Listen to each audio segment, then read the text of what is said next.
AP deputy CM Pawan Kalyan ఎమ్మెల్యేగా ప్రాతినిధ్యం వహిస్తున్న పిఠాపురంలో ఎండియు వాహనాలు నిరసన వ్యక్తం చేశాయి. ఇంటింటికి పౌర సరఫరా సరుకులను అందించే ఎండియు వాహనాలు యథావిధిగా కొనసాగించాలని ఎండియు వాహనదారులు నిరసన బాట పట్టారు. ఈ సందర్భంగా ఎండియు వాహనాల యూనియన్ జిల్లా అధ్యక్షుడు రవికుమార్ గత ప్రభుత్వం ఎండియు వాహనాలను తీసుకొచ్చి ప్రతి గడపకు నిత్యావసర సరుకులు అందించేదన్నారు. తక్షణమే కూటమి ప్రభుత్వం ఎండియు వాహనాల రద్దును ఉపసంహరించుకోవాలని డిమాండ్ చేశారు.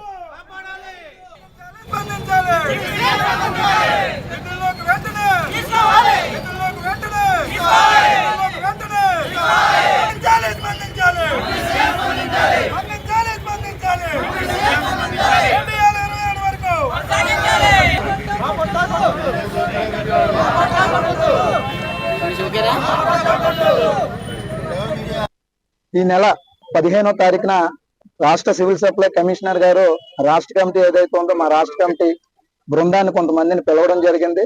ఒక ఆరు జిల్లాలకు సంబంధించి మేము వెళ్ళడం జరిగింది.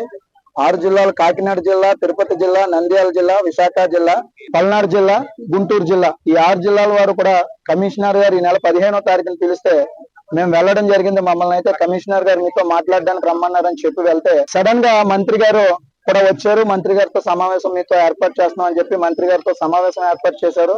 నాదెండ్ల మనోహర్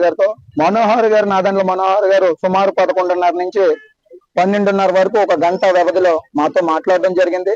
పూర్తిగా ఈ వ్యవస్థ మీద మంత్రి గారికి ఏ విధమైన అవగాహన అయితే లేదు.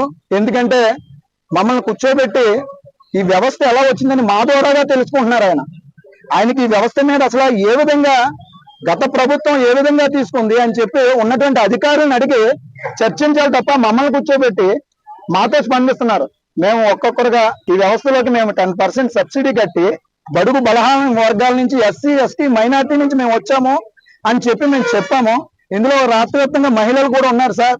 రాష్ట్ర వ్యాప్తంగా ఈ ఎండి వ్యవస్థ వచ్చిన తర్వాత సుమారు 78 మంది కుటుంబాలు చనిపోయి